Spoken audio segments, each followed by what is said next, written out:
Good afternoon, everybody. Congress has now approved a compromise to reduce the deficit and avert a default that would have devastated our economy.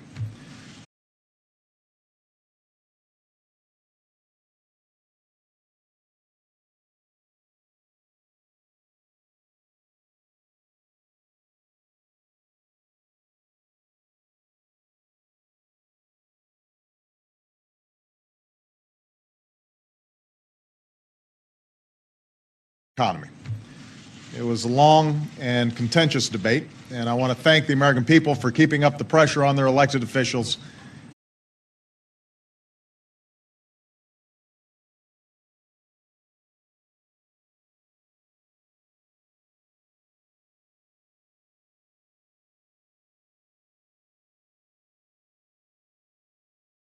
To put politics aside and work together for the good of the country. This compromise guarantees more than $2 trillion in deficit reduction. It's an important first step to ensuring that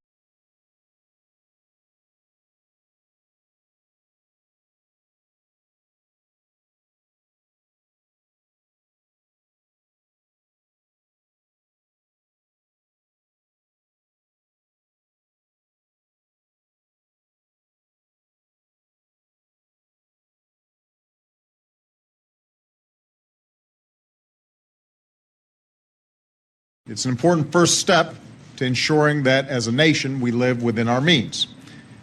Yet it also allows us to keep making key investments in things like education and research.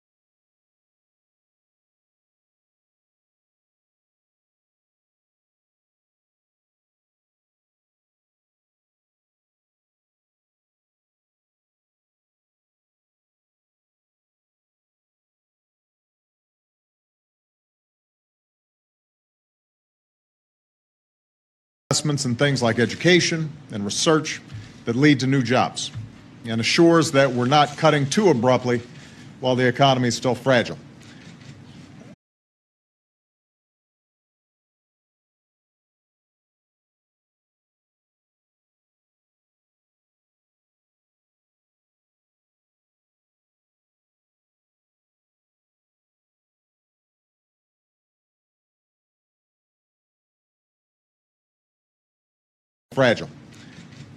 This is, however, just the first step.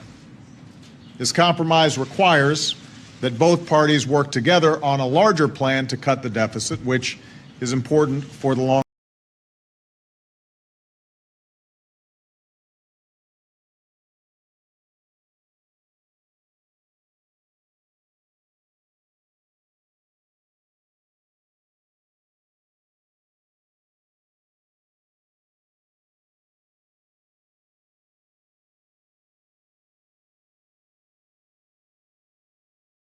the deficit, which is important for the long-term health of our economy. And since you can't close the deficit with just spending cuts, we'll need a balanced approach where everything's on the table.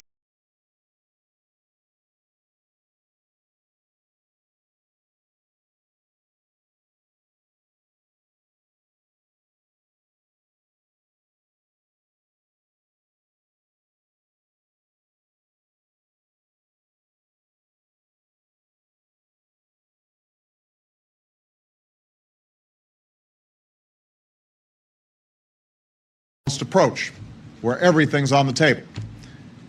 Yes, that means making some adjustments to protect health care programs like Medicare so they're there for future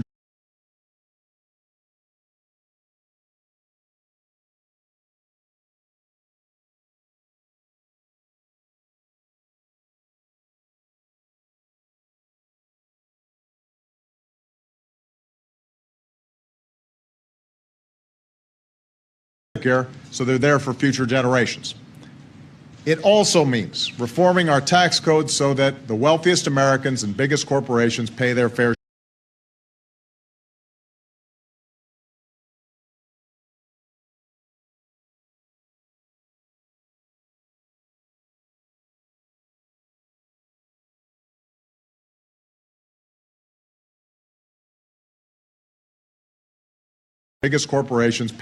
share. And it means getting rid of taxpayer subsidies to oil and gas companies, and tax loopholes that help billionaires pay a lower tax rate than teachers and nurses.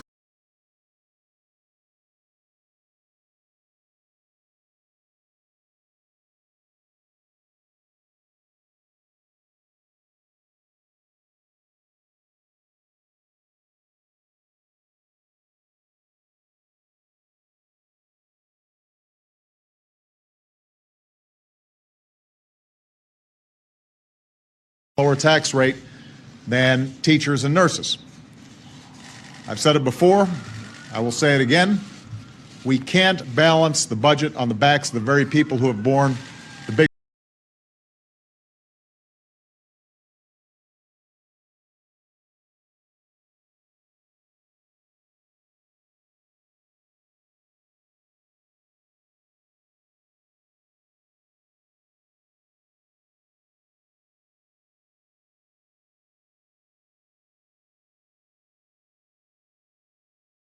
people who have borne the biggest brunt of this recession. We can't make it tougher for young people to go to college, or ask seniors to pay more for health care, or ask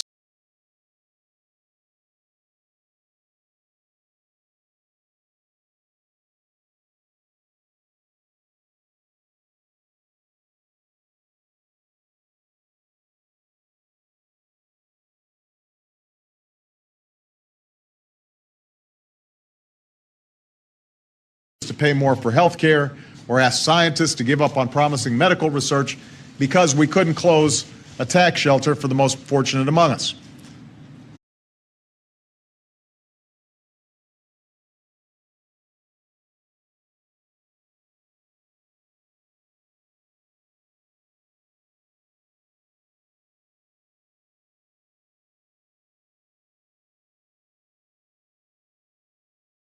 Fortunate among us. Everyone's going to have to chip in. That's only fair. That's the principle I'll be fighting for during the next phase of this process.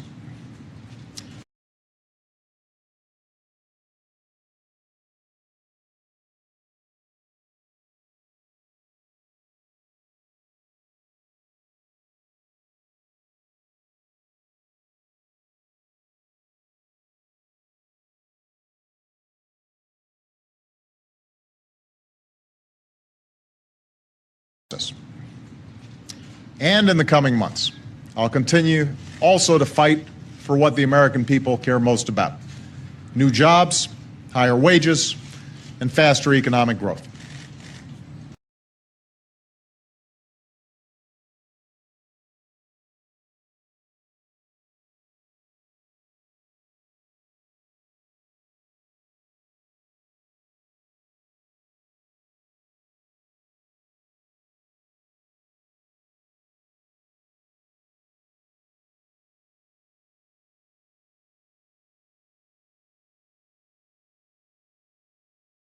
And faster economic growth.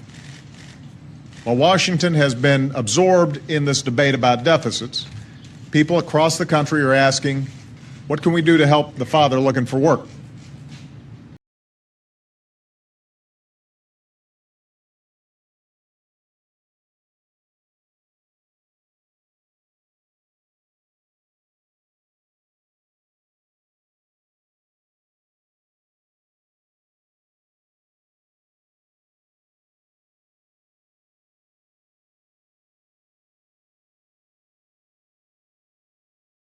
Help the father looking for work.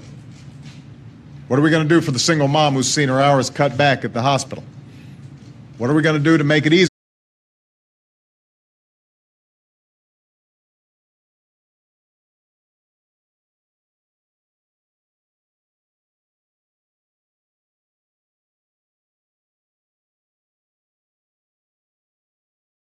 What are we going to do to make it easier for businesses to put up that now hiring sign?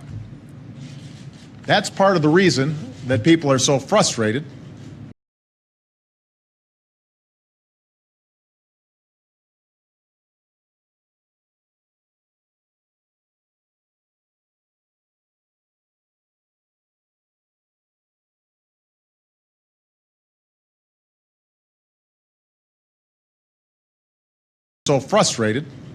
with what's been going on in this town. In the last few months, the economy's already had to absorb an earthquake in Japan, the economic headwinds coming from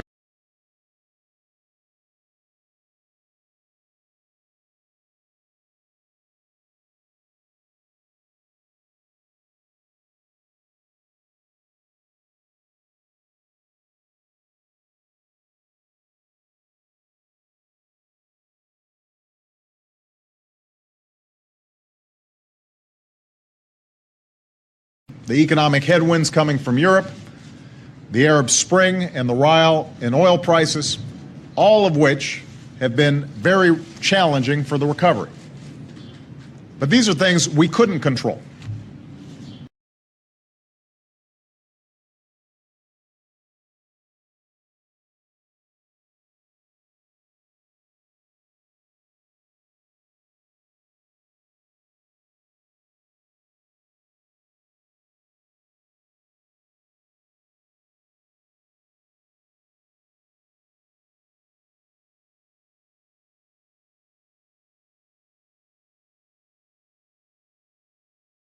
But these are things we couldn't control. Our economy didn't need Washington to come along with a manufactured crisis to make things worse. That was in our hands.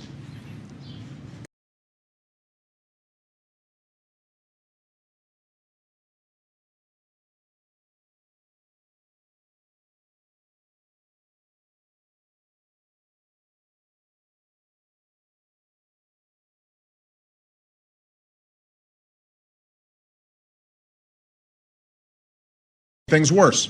That was in our hands. It's pretty likely that the uncertainty surrounding the raising of the debt ceiling for both businesses and consumers has been unsettling and just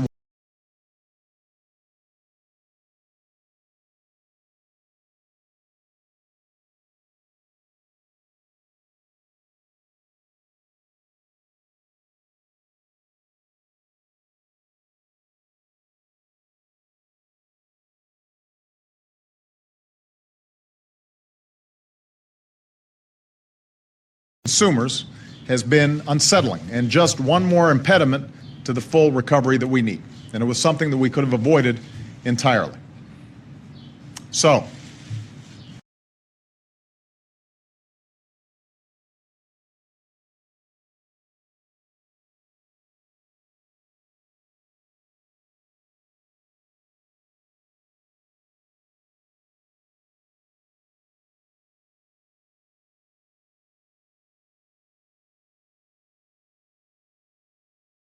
So, voters may have chosen divided government, but they sure didn't vote for dysfunctional government. They want us to solve problems. They want us to get this economy growing.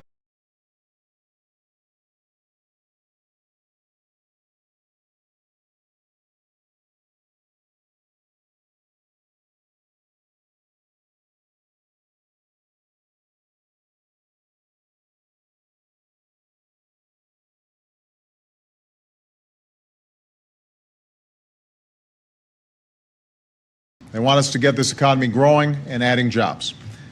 And while deficit reduction is part of that agenda, it is not the whole agenda. Growing the economy isn't just about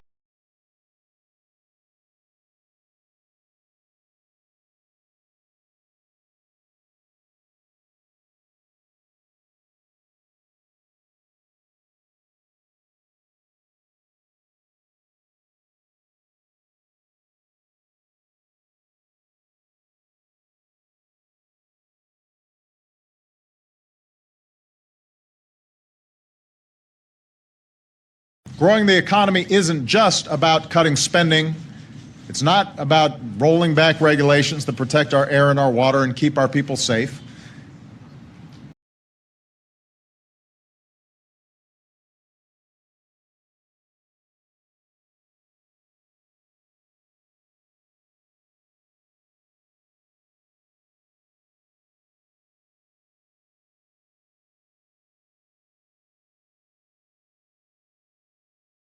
Keep our people safe. That's not how we're going to get past this recession. We're going to have to do more than that. And that's why when Congress gets back from recess, I will urge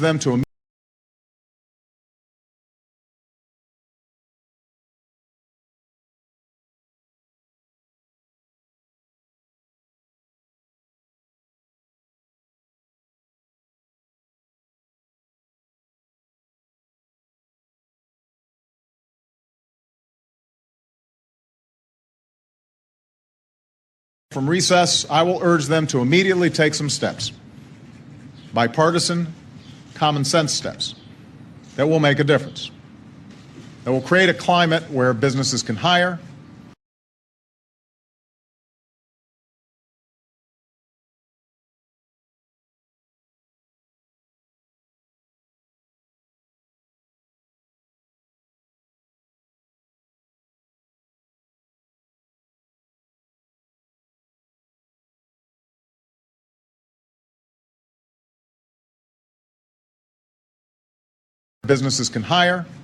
where folks have more money in their pockets to spend, where people who are out of work can find good jobs.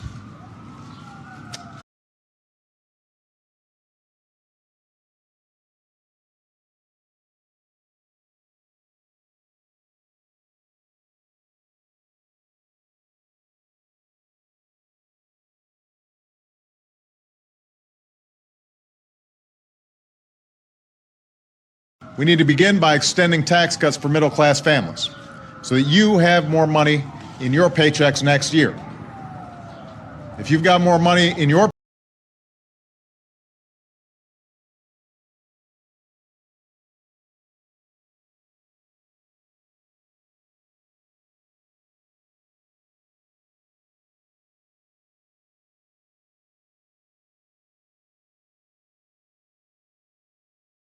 If you've got more money in your paycheck, you're more likely to spend it. And that means small businesses and medium-sized businesses and large businesses will all have more customers.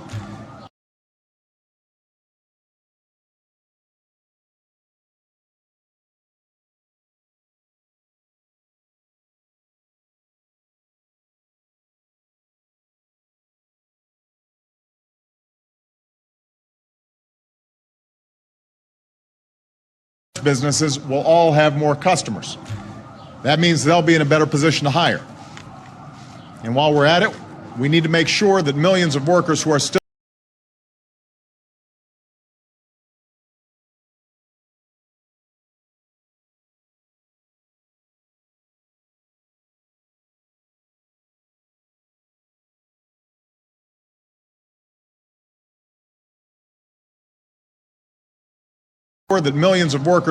pounding the pavement looking for jobs to support their families are not denied needed unemployment benefits. Through patent reform, we can cut the red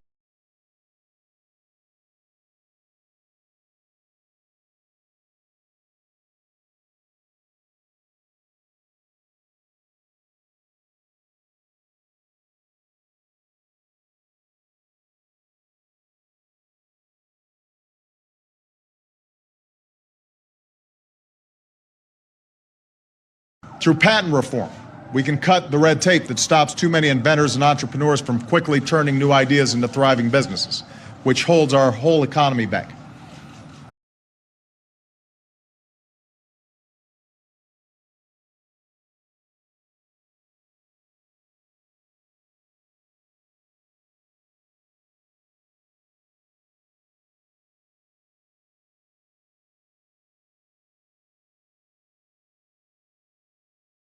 Our whole economy back.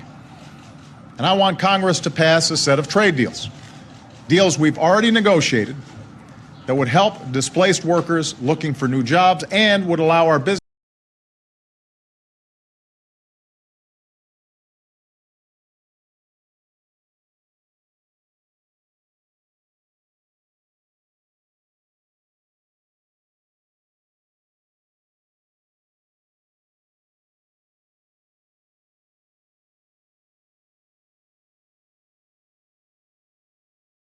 looking for new jobs and would allow our businesses to sell more products in countries in Asia and South America, products that are stamped with the words Made in America.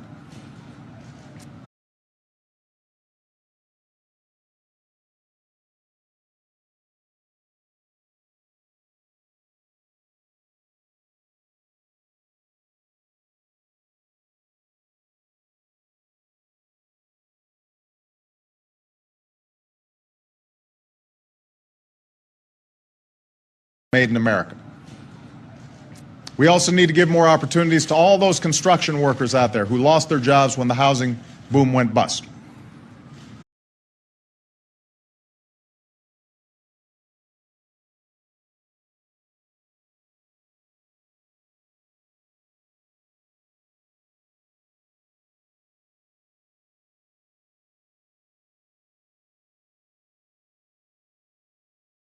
Housing boom went bust. We could put them to work right now by giving loans to private companies that want to repair our roads and our bridges and our airports.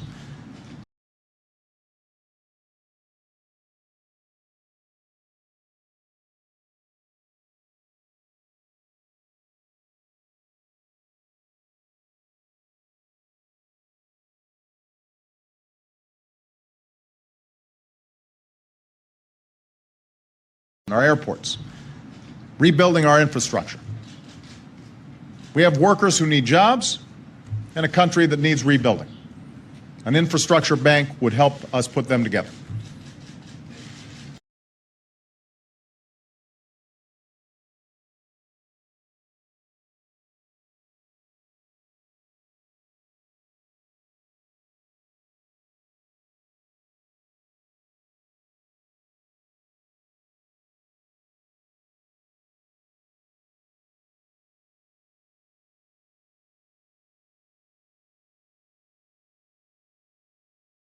Together. And while we're on the topic of infrastructure, there's another stalemate in Congress right now involving our aviation industry, which has stalled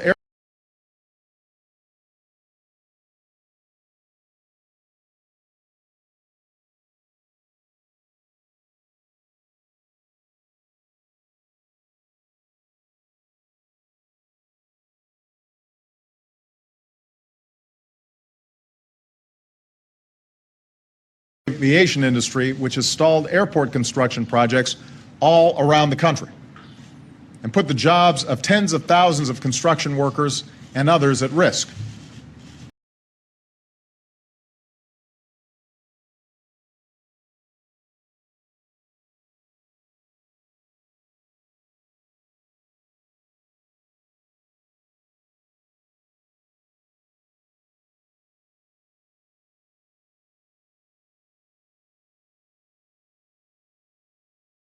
Construction workers and others at risk because of politics.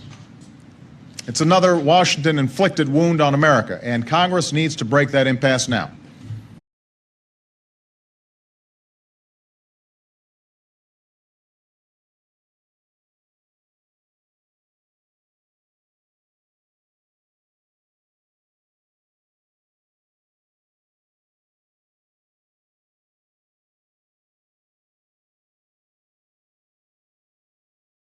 Break that impasse now, hopefully before the Senate adjourns, so these folks can get back to work. So these are some of the things that we could be doing right now.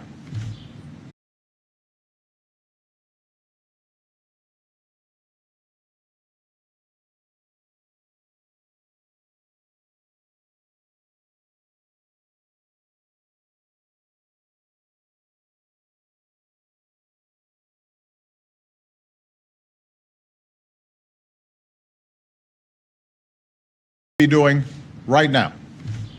There's no reason for Congress not to send me those bills so I can sign them into law right away as soon as they get back from recess.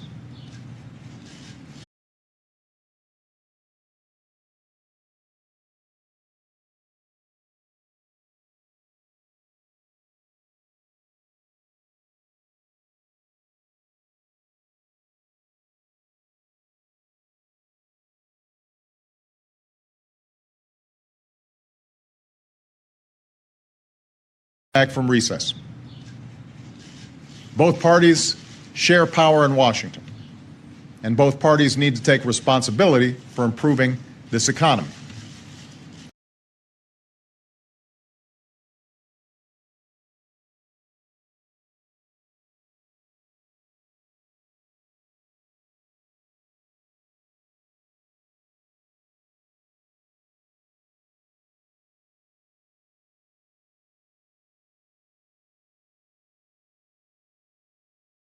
economy.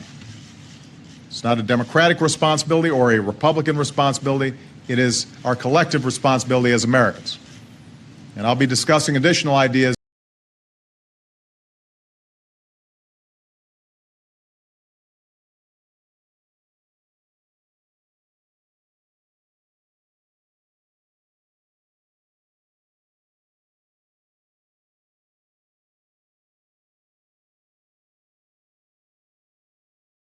And I'll be discussing additional ideas in the weeks ahead to help companies hire, invest, and expand. So, we've seen in the past few days that Washington has the ability to focus when there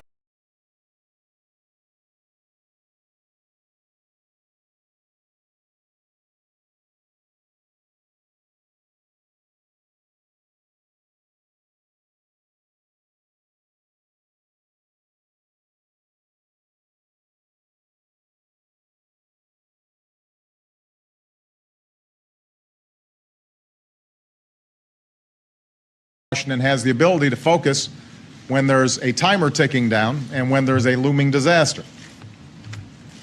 It shouldn't take the risk of default, the risk of economic catastrophe,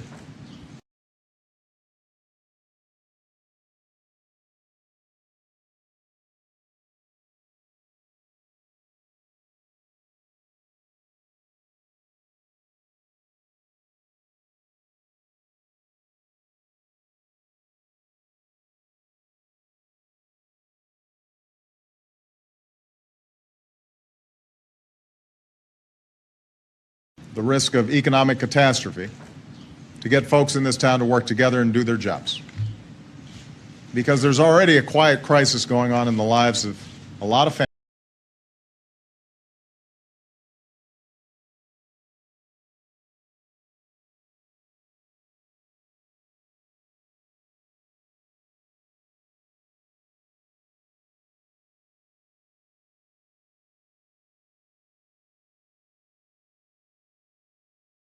Going on in the lives of a lot of families in a lot of communities all across the country. They're looking for work, and they have been for a while.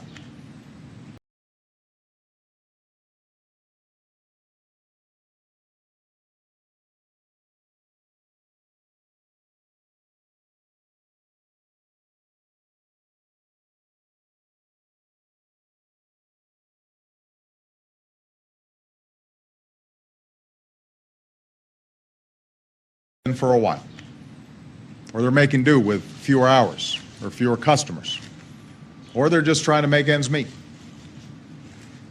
That ought to compel Washington to cooperate.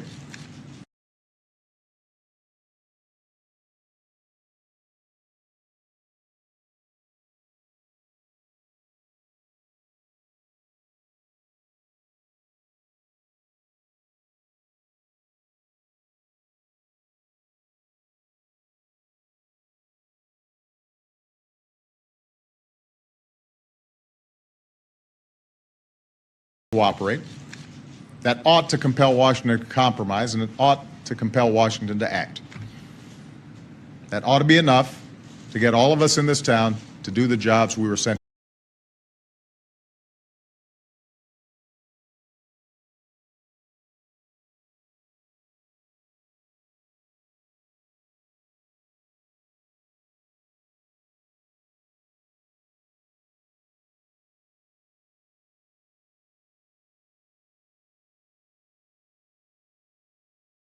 In this town to do the jobs we were sent here to do. We've got to do everything in our power to grow this economy and put America back to work.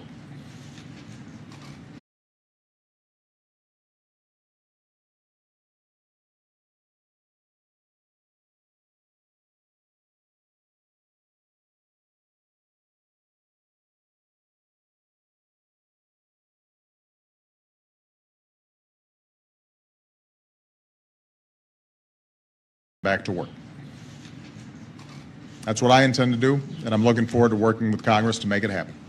Thanks very much, everybody.